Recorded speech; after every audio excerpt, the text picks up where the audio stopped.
ನಮಸ್ತೆ ಸ್ನೇಹಿತರೆ, ಯೂಟ್ಯೂಬ್ ಚಾನಲ್ಗೆ ಸ್ವಾಗತ. ಆಸೆ ಧಾರಾವಾಹಿಯ ಇಂದಿನ ಸಂಚಿಕೆಯಲ್ಲಿ ಏನಾಗುತ್ತೆ ಅಂತ ನೋಡೋಣ. ಅದಕ್ಕಿಂತ ಮುಂಚೆ ನಮ್ಮ ಚಾನಲ್ಗೆ ಈಗಲೇ ಸಬ್ಸ್ಕ್ರೈಬ್ ಆಗಿ, ಹಾಗೆ ಈ ಸೀರಿಯಲ್ ನಿಮ್ಗೆ ಇಷ್ಟ ಇದ್ದರೆ ಒಂದು ಲೈಕ್ ಕೊಡಿ. ಇಲ್ಲಿ ರವಿ ಶ್ರುತಿ ಶೋರೂಮಿಗೆ ಬರ್ತಾರೆ. ಆಗ ರೋಹಿಣಿಯವರು, ರವಿ ಶ್ರುತಿ ನೀವೇನಿಲ್ಲಿ ಅಂತ ಹೇಳಿದಾಗ ಶ್ರುತಿಯವರು, ಅದು ಮೀನಾ ಅವರು ಫೋನ್ ಮಾಡಿ ಇಲ್ಲಿಗೆ ಬರೋಕ್ಕೆ ಹೇಳಿದ್ರು, ಅದಕ್ಕೆ ಇಲ್ಲಿಗೆ ಬಂದ್ವಿ. ಸರಿ ಸರಿ ನಿಮ್ಮ ಕೆಲಸ ಮಾಡ್ಕೊಳ್ಳಿ, ನಾವಿಲ್ಲೇ ಓಡಾಡ್ತಾ ಇರ್ತೀವಿ ಅಂತ ಹೇಳಿ ಹೋಗ್ತಾರೆ. ಆಗ ಮನೋಜ್ ಅವರು, ಇದೇನು ರೋಹಿಣಿ ಅಂತ ಹೇಳಿದಾಗ ರೋಹಿಣಿಯವರು ಗೊತ್ತಿಲ್ಲ ಅಂತ ಹೇಳ್ತಾರೆ. ಈಗ ಸೂರ್ಯ, ಮೀನಾ, ಶಾಂತಿ ಮತ್ತು ರಂಗನಾಥ್ ಅವರು ಬರ್ತಾ ಇರ್ತಾರೆ. ಇದನ್ನು ನೋಡಿ ಮನೋಜ್ ಶಾಕ್ ಆಗ್ತಾರೆ. ಏನ್ರು ನೀವೆಲ್ಲ ಇಲ್ಲಿವರೆಗೂ ಬಂದ್ಬಿಟ್ಟಿದ್ದೀರಾ ಅಂತ ಮನೋಜ್ ಅವರು ಕೇಳಿದಾಗ ಸೂರ್ಯ, ಯಾಕೋ ನೆನ್ನೆನೇ ಡಿಸೈಡ್ ಆಗಿರ್ಲಿಲ್ವಲ್ಲೋ, ಸರಿ ಆಯಿತು ಜಾಗ ಬಿಟ್ಟು ಬಾ. ಇದೇನು ನೀನು ಅವಾಗಿಂದ ಹೇಳ್ತಾ ಇದ್ದೀನಿ, ಈ ಬಸ್ಸಲ್ಲಿ ಕುರ್ಚಿಗೋಸ್ಕರ ಟವಲ್ ಹಾಕೋತಾರಲ್ಲ ಆ ಥರ ಅವಾಗಿಂದ ಕೂತೇ ಇದೆಯಾ, ಎದ್ದು ಬಾರೋ ಅಂತ ಹೇಳ್ತಾ ಇರ್ತಾರೆ. ಈಗ ಚೇತನ್ ಅವರು, ಆ ಸೂರ್ಯ ನೀನು ಹೇಳ್ದಲ್ಲ 2 kg ಸ್ವೀಟು 2 ಹಾರ ಎಲ್ಲ ತಗೊಂಬಂದ್ಬಿಟ್ಟಿದ್ದೀನಿ ಕಣೋ ಅಂತ ಹೇಳ್ತಾರೆ. ಆಗ ಸೂರ್ಯ, ಚೇತನ ವೆರಿ ಗುಡ್. ಮನೋಜ, ಅವಾಗಿಂದ ಹೇಳ್ತಾ ಇದ್ದೀನಿ, ಈ ಶೋರೂಮ್ ತಗೊಂಡಿರೋದು ಅಪ್ಪನ ದುಡ್ಡಲ್ಲಿ, ಹಂಗಂದ್ಮೇಲೆ ಈ ಶೋರೂಮ್ಗೆ ಅಪ್ಪನೇ ಓನರ್ ಅಂತ ಹೇಳಬೇಕಾದ್ರೆ ಕೆಲಸದವರೆಲ್ಲ ಬಾಯಿ ಮೇಲೆ ಕೈ ಇಟ್ಕೊಂಡು ನೋಡ್ತಾ ಇರ್ತಾರೆ. ಎಷ್ಟು ಸಲನೂ ಹೇಳೋದು, ಬಾ ಟೈಮ್ ಆಗ್ತಿದೆ ಎದ್ದು ಬಾರೋ ಅಂತ ಹೇಳಿದಾಗ ಮನೋಜ್ ಅವರು ಈ ಕಡೆ ಎದ್ದು ಬರ್ತಾರೆ. ಈಗ ಅಪ್ಪ ಪಾಪ ನೀನು ಕೂತ್ಕೋಬಾ ಚೇರ್ ಮೇಲೆ ಅಂತ ಹೇಳಿದಾಗ ರಂಗನಾಥರು, ಬೇಡ ಕಣೋ ಅವ್ನ ಮುಖ ನಾನು ನೋಡೋಕ್ಕಾಗ್ತಿಲ್ಲ ಅಂತ ಹೇಳಿದಾಗ ಸೂರ್ಯ, ಅಪ್ಪ ನಿಂದೊಳೆ ಕತ್ತಾಯ್ತು ಬಾಪ ಕೂತ್ಕೋ ಅಂತ ಹೇಳಿ ರಂಗನಾಥ್ ಅವ್ರನ್ನ ಚೇರ್ ಮೇಲೆ ಕೂರಿಸ್ತಾನೆ. ಸಕ್ಕರೆ ಬಾ ಇಲ್ಲಿ ಅಪ್ಪರ ಪಕ್ಕ ನಿಂತ್ಕೋ, ಬಾ ಸಕ್ಕರೆ ನೀನು ಅಂತ ಹೇಳಿ ಸಕ್ಕರೆ ಅವ್ರನ್ನ ನಿಲ್ಲಿಸ್ತಾರೆ. ಈಗ ಸೂರ್ಯ ರಂಗನಾಥ್ ಅವ್ರಿಗೆ ಹಾರ ಹಾಕ್ತಾನೆ. ಮೀನಾ ಬಮ್ಮ ಇಲ್ಲಿ ಅಮ್ಮಂಗೆ ಹಾರ ಹಾಕು ಅಂತ ಹೇಳಿ ಸಕ್ಕರೆಗೂ ಕೂಡ ಮೀನಾ ಹಾರ ಹಾಕ್ತಾಳೆ. ಇವಾಗ ಈ ಚೇರ್ಗೆ ಒಂದು ಕಳೆ ಬಂತು ನೋಡಿದ್ಯಾಪ, ಎಷ್ಟು ಚೆನ್ನಾಗಿದೆ. ಚೇತನ ಸ್ವೀಟ್ ಎಲ್ಲೋ, ಸ್ವೀಟ್ ಕೊಡೋ ಇಲ್ಲಿ ಅಂತ ಹೇಳಿ ಸೂರ್ಯನೇ ರಂಗನಾಥ್ ಅವ್ರಿಗೆ ಸ್ವೀಟ್ ತಿನ್ನಿಸ್ತಾನೆ. ಅಪ್ಪ ತಗೊಳಪ್ಪ ಸಕ್ಕರೆಗೆ ಸ್ವೀಟ್ ತಿನ್ಸು, ನೋಡು ಸಕ್ಕರೆಗೆ ಸಕ್ಕರೆ ತಿನ್ಸೋ ಟೈಮ್ ಬಂದಿದೆ, ತಗೊಳಪ್ಪ ತಿನ್ಸು ಅಂತ ಹೇಳ್ತಾರೆ. ಈಗ ರಂಗನಾಥ್ ಅವರು ಸಕ್ಕರೆ ಅವ್ರಿಗೆ ಸ್ವೀಟ್ ತಿನ್ನಿಸ್ತಾರೆ. ಚೇತನ ತಗೊಳ್ಳೋ, ಎಲ್ಲರೂ ಕೊಟ್ಬಿಡು, ಹಂಗೆ ಸ್ಟಾಫ್ ಕೂಡ ಕೊಟ್ಬಿಡು. ಇಲ್ಲೆಲ್ಲ ಕೇಳಿಸ್ಕೊಡ್ರಪ್ಪ, ಇವತ್ತಿಂದ ನಮ್ಮಪ್ಪರೇ ಈ ಶೋರೂಮ್ಗೆ ಓನರು, ಮನೋಜ ಇಲ್ಲಿ ಏನಿದ್ರು ಕೆಲಸದವ್ನು ಮಾತ್ರ ಅಂತ ಹೇಳಿದಾಗ ಮನೋಜ್ ಅವರು, ಇಲ್ಲಿ ಯಾರು ನಿನ್ನನ್ನು ಕೇಳಿದ್ದು, ಯಾಕೋ ಈ ರೀತಿ ಎಲ್ಲ ಹೇಳ್ತಾ ಇದೆಯಾ ಅಂತ ಹೇಳಿದಾಗ ಸೂರ್ಯ, ಇನ್ನೇನು ಇರೋದನ್ನೇ ಹೇಳ್ತಾ ಇರೋದು. ಈಗ ಚೇತನ್ ಅವರು, ತಗೊಳ್ಳಿ ಮನೋಜ್ ಅವರೇ ಸ್ವೀಟ್ ತಿನ್ನಿ. ಏನು ಇಲ್ದರೆ ಸೂರ್ಯ ಇವತ್ತು 2 ಕಾರ್ ಓನರ್ ಆಗಿದ್ದಾನೆ, ನೀವು ಶೋರೂಮ್ ಓನರ್ ಆಗಿದ್ದರು ಇದೇ ಶೋರೂಮಲ್ಲಿ ಕೆಲ್ಸಕ್ಕೆ ಸೇರ್ಕೊಂಡಿದ್ದೀರಾ, ತಗೊಳ್ಳಿ ನಿಮ್ಮ ಟೈಮೇ ಚೆನ್ನಾಗಿಲ್ಲ ಅಂತ ಸ್ವೀಟ್ ಕೊಡ್ತಾನೆ. ಇದನ್ನು ನೋಡಿ ಮನೋಜ್ಗೆ ತುಂಬ ಬೇಜಾರಾಗುತ್ತೆ, ಎಲ್ಲರೂ ನಗ್ತಾ ಇರ್ತಾರೆ. ಆಗ ಶಾಂತಿಯವರು, ಸ್ವಲ್ಪ ಸುಮ್ಮನೆ ಇರ್ತೀರಾ ಅಂತ ಹೇಳಿದಾಗ ಮನೋಜ್ ಮತ್ತು ರೋಹಿಣಿಯವರು ಬ್ಯಾಗ್ ತೊಗೊಂಡು ಹೋಗ್ತಾ ಇರ್ತಾರೆ. ಈಗ ಇಲ್ಲಿಗೆ ಗುಪ್ತಾ ಸರ್ ಬರ್ತಾರೆ. ಗುಪ್ತಾ ಸರ್ ಬಂದ್ಬಿಟ್ಟು, ರೋಹಿಣಿ ಅಯ್ಯಯ್ಯೋ ಅಪ್ಪ ಗುಪ್ತಾ ಸರ್ ಬಂದರು, ಚೇರ್ ಬಿಡಪ್ಪ ಅಂತ ಹೇಳಿದಾಗ ಸೂರ್ಯ, ಸ್ವಲ್ಪ ಸುಮ್ಮನೆ ಇರೋ, ಈ ಶೋರೂಮ್ ಓನರು ಅಪ್ಪ ನೀನಲ್ಲ ಅನ್ನೋದು ಗೊತ್ತಾಗ್ಲಿ ಅಂತ ಹೇಳಿದಾಗ ಮನೋಜರು, ಏನೋ ನೀನು ಈ ಟೈಮಲ್ಲಿ ಆಟ ಆಡ್ತೀಯಲ್ಲೋ ಅಂತ ಹೇಳ್ಬೇಕಾರೆ ಗುಪ್ತಾ ಅವರು ಶೋರೂಮ್ ಒಳಗಡೆ ಬರ್ತಾರೆ. Hi Surya, how are you ಅಂತ ಹೇಳಿದಾಗ Surya, I am fine sir, how are you sir ಅಂತ ಹೇಳಿದಾಗ ಗುಪ್ತಾ ಅವರು, ಫೈನ್.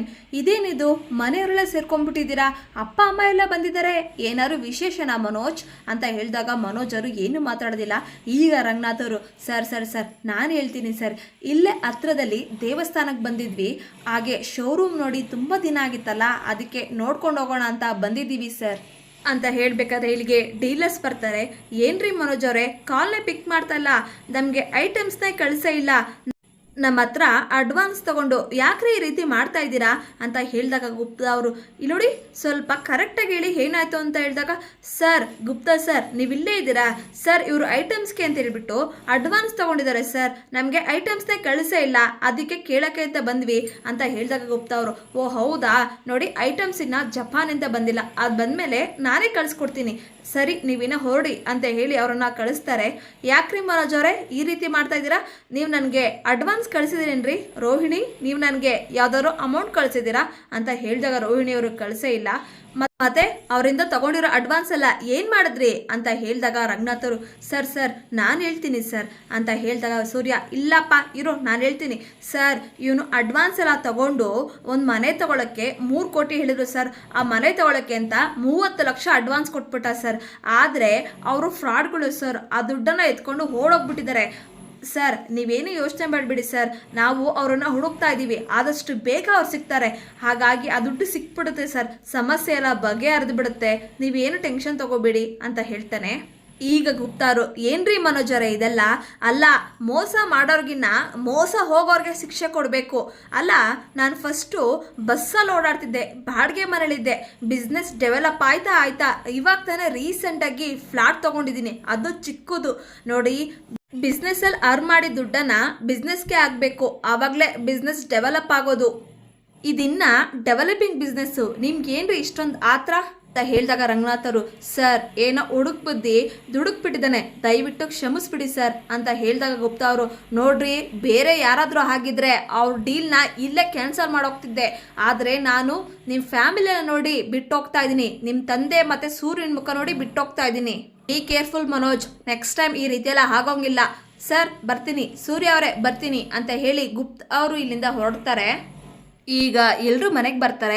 ಆಗ ಸೂರ್ಯ, ಏ ಮನೋಜ ನೀನು ಯಾಕೋ ಮನೆಗೆ ಬಂದೆ, ಅಲ್ಲೇ ಶೋರೂಮಲ್ಲೇ ಇರ್ಬೇಕು ತಾನೆ, ನೀನೊಂಥರ ಚಿತ್ರಗುಪ್ತ ಇದ್ದಂಗೆ ಲೆಕ್ಕನೆಲ್ಲ ಬರ್ದು ಅಪ್ಪಂಗೆ ಕೊಡಬೇಕು ಅಂತ ಹೇಳಿದಾಗ ಶಾಂತಿಯವರು, ಏ ಸೂರ್ಯ ಸಾಕು ನಿಲ್ಲಿಸೋ, ಅಲ್ಲ ಕಣೋ ಅವನಿಗೆ ಅವಮಾನ ಮಾಡಬೇಕು ಅಂತ ತಾನೇ ನೀನು ಅದಕ್ಕೆ ಕರ್ಕೊಂಡೋಗಿದ್ದು, ನಿನಗೆ ನಿಮ್ಮಪ್ಪನ್ನ ಓನರ್ ಮಾಡಬೇಕು ಅನ್ನೋ ಉದ್ದೇಶಕ್ಕಿಂತ ಮನೋಜನ್ನ ಆಡ್ಕೊಬೇಕು, ಅದೇ ಥರ ನಿನ್ನ ಉದ್ದೇಶ ಅಲ್ಲ ಕಣೋ. ನಿನ್ನ ಫ್ರೆಂಡು ಚೇತನ, ಅವ್ನಿಗೇನೋ ಅಲ್ಲಿ ಕೆಲಸ, ನನ್ನ ಮನೋಜನ್ನೇ ಆಡ್ಕೊತಾನೆ, ನನ್ನ ಮನೋಜ ಅಂದ್ರೇನು, ಅವ್ನ ಸ್ಟೇಟಸ್ ಅಂದರೆ ಏನು, ಅವನಿಲ್ಲಿ ಇವನಿಲ್ಲಿ ಅಂತ ಹೇಳಿದಾಗ ಸೂರ್ಯ, ಅವನು ಕಷ್ಟಪಟ್ಟು ದುಡಿತಾನೆ, ಇವನು ದೇಕಂಡು ದುಡಿತಾನೆ, ಇವನಿಗಿನ್ನ ಅವನೇ ಒಳ್ಳೆಯವನು. ಈಗ ಶಾಂತಿಯವರು, ಏ ಸಾಕು ಸುಮ್ಮನೆ ಇರೋ, ನೀನು ನಮ್ಮನ್ನ ಅಲ್ಲಿ ಕರ್ಕೊಂಡೋಗಿ ಇಷ್ಟೆಲ್ಲ ಡ್ರಾಮಾ ಮಾಡಲಿಲ್ಲ ಅಂದರೆ ಗುಪ್ತಾ ಸರ್ ಬಂದು ಮನೋಜನ ಈ ರೀತಿ ಬೈತಾನೆ ಇರಲಿಲ್ಲ, ಸುಮ್ಮನೆ ನನ್ನ ಮಗನ್ನ ಬೈಸ್ಬಿಟ್ಟ ಅಂತ ಹೇಳಿದಾಗ ಸೂರ್ಯ, ನಿನ್ನ ಮಗ ಮುದ್ದೆ ಥರ ಮಣ್ಣು ತಿಂತಿದ್ರು, ನನ್ನ ಮುದ್ದಿನ ಮಗ ಅಂತ ಅಮ್ಮನೇ, ನೀನೇ ಅವನನ್ನ ಹಾಳು ಮಾಡ್ತಾ ಇರೋದು. ಆಗ ರವಿ, ಹೌದಮ್ಮ ಸೂರ್ಯ ಹೇಳೋದ್ರಲ್ಲಿ ಏನೂ ತಪ್ಪಿಲ್ಲ, ಇದೆಲ್ಲ ಮನೋಜನೇ ತಪ್ಪು, ಅವನೇ ತಾನೇ ಡೀಟೇಲ್ಸ್ಗೆಲ್ಲ ಮೋಸ ಮಾಡಿರೋದು, ಅದಕ್ಕೆ ಅವ್ರು ಕೇಳಿದ್ರು. ಶಾಂತಿಯವರು, ಏ ಸ್ವಲ್ಪ ಬಾಯಿ ಮುಚ್ಕೊಂಡು ಕೂತ್ಕೊಳ್ಳೋ, ಮನೋಜಂಗೆ ಅವಮಾನ ಮಾಡಬೇಕು ಅಂತಾನೆ ನಮ್ಮನ್ನ ಅಲ್ಲಿ ಕರ್ಕೊಂಡೋಗಿದ್ದು ಅಂತ ಹೇಳಿದಾಗ ಮನೋಜರು, ಅಮ್ಮ ಯಾವತ್ತೂ ಬರ್ದೇ ಇರೋ ಗುಪ್ತಾ ಸರು ಇವತ್ತು ಹೆಂಗೆ ಬಂದರು, ಮೇ ಬಿ ಈ ಸೂರ್ಯನೇ ಫೋನ್ ಮಾಡಿ ಗುಪ್ತಾ ಸರ್ನ ಬರಕ್ಕೆ ಹೇಳಿರ್ಬೇಕು ಅಂತ ಹೇಳಿದಾಗ ಸೂರ್ಯ, ಹೌದು ಈ ಐಡಿಯಾ ನಮಗೆ ಒಳಿಲೇ ಇಲ್ವೇ, ಹೇಳಿದ್ರೆ ಮೊದಲೇ ಕರೆಸ್ತಾ ಇದ್ದೆ ಅಂತ ಹೇಳಿದಾಗ ರೋಹಿಣಿ, ಅಲ್ಲ ಯಾವತ್ತೂ ಬರ್ದೇ ಇರೋ ಗುಪ್ತಾ ಸರು ಇವತ್ತು ಹೆಂಗೆ ಬಂದರು ಅಂತ ಹೇಳಿದಾಗ ಶ್ರುತಿ, ಅಲ್ಲ ರೋಹಿಣಿ ಅವರೇ ಹೇಳಿದ್ರಲ್ಲ, ಜಸ್ಟ್ ವಿಸಿಟಿಂಗ್ ಬಂದೆ ಅಂತ ಹೇಳಿದ್ರಲ್ಲ, ಆ್ಯಕ್ಚುಲಿ ಅವರು ಫಸ್ಟು ಡೀಲರ್ಶಿಪ್ ಕೊಡಬೇಕಾದ್ರೆ ನೀವು ಮೋಸ ಮಾಡ್ತಾ ಇದ್ದೀರಾ, ಅದು ಅವ್ರಿಗೆ ಮೋಸ ಮಾಡೋದು ಬೇಡ ಅಂತ ಸೂರ್ಯ ಅವರು ನಿಜ ಹೇಳಿದ್ಕೆ ಅವರಿಂದನೇ ಆ ಡೀಲರ್ಶಿಪ್ ಸಿಕ್ಕಿದ್ದು ಹೇಳ್ತಾರೆ. ಈಗ ರಂಗನಾಥ್ ಅವರು, ಆಯ್ತಾ ನಿಮ್ಮ ವಾದ ವಿವಾದಗಳೆಲ್ಲ ಮುಗಿತಾ, ಸೂರ್ಯ ನಿನ್ಗೊಂದು ಕೆಲಸ ಹೇಳಿದ್ದೆ ಕಣಪ್ಪ, ಆ 30 ಲಕ್ಷ ಎತ್ಕೊಂಡ್ರಲ್ಲ ಕಳ್ಳರು, ಅವ್ರ ಬಗ್ಗೆ ವಿಚಾರಿಸ್ತೇನಪ್ಪ ಅಂತ ಹೇಳಿದಾಗ ಸೂರ್ಯ, ಹಾಂ ಅಪ್ಪ ವಿಚಾರಿಸಿದ್ದೀನಿ, ಒಂದೆರಡು ಕ್ಲೂ ಸಿಕ್ಕಿದೆ, ಅದ್ರ ಮೇಲೆ ಅವ್ರನ್ನ ಬೇಗ ಕಂಡುಹಿಡಿತೀನಿ ಅಂತ ಹೇಳಿದಾಗ ರಂಗನಾಥರು, ಆದಷ್ಟು ಬೇಗ ಕಂಡುಹಿಡಿಯಪ್ಪ, ಇದಕ್ಕೆ ಅದೊಂದೇ ಪರಿಹಾರ ಅಂತ ಹೇಳಿ ಹೊರಡ್ತಾರೆ. ಈಗ ವಿಶಾಲಕ್ಷ್ಮ ಅವರು ಫ್ಲವರ್ ಡೆಕೋರೇಷನ್ ಶಾಪ್ಸಕ್ಕೆ ಬಂದಿದ್ದಾರೆ. ಸರ್ ನಮಸ್ಕಾರ, ಈ ಮನೆಯಲ್ಲಿ ಮದುವೆ ಅಂತ ಕೇಳ್ಪಟ್ಟೆ, ಅದಕ್ಕೆ ಫ್ಲವರ್ ಡೆಕೋರೇಷನ್ ಉಪ್ಸಕ್ಕೆ ಅಂತ ಬಂದೆ. ಸರ್ ಈ ಗಿಡದಲ್ಲಿ ಹರಳಿರೋ ಹೂವಿನ ಈ ವಿಶಾಲಕ್ಷ್ಮನ ಕೈಯಲ್ಲಿ ಹರಳಿರೋ ಹೂವೇ ಹೆಚ್ಚು ಸರ್, ದಯವಿಟ್ಟು ಆ ಕಾಂಟ್ಯಾಕ್ಟ್ನ ನಮಗೆ ಕೊಡಿ ಅಂತ ಹೇಳಿದಾಗ ಅವರು, ಸರಿ ನಿಮ್ಮ ವಿಸಿಟಿಂಗ್ ಕಾರ್ಡ್ನ ನಮ್ಮ ಮ್ಯಾನೇಜರ್ಗೆ ಕೊಟ್ಟೋಗಿ ಅಂತ ಹೇಳ್ತಾರೆ. ಈಗ ಮೀನಾ ಕೂಡ ಅಲ್ಲಿಗೆ ಬಂದು ತನ್ನ ವಿಸಿಟಿಂಗ್ ಕಾರ್ಡ್ನ ಕೊಡ್ತಾಳೆ. ಇದನ್ನು ನೋಡಿ ವಿಶಾಲಕ್ಷ್ಮ ಅವರು ತುಂಬ ಹೊಟ್ಟೆವರಿ ಪಡ್ತಾರೆ. ಏ ಮೀನಾ ನಿಂತ್ಕೊಳ್ಳೆ ಅಂತ ಚಿಟಿಕೆ ಹೊಡೆದು ಕರೀತಾರೆ. ಇಲ್ಲಿಗೆ ಸಂಚಿಕೆ ಮುಕ್ತಾಯಗೊಳ್ಳುತ್ತೆ.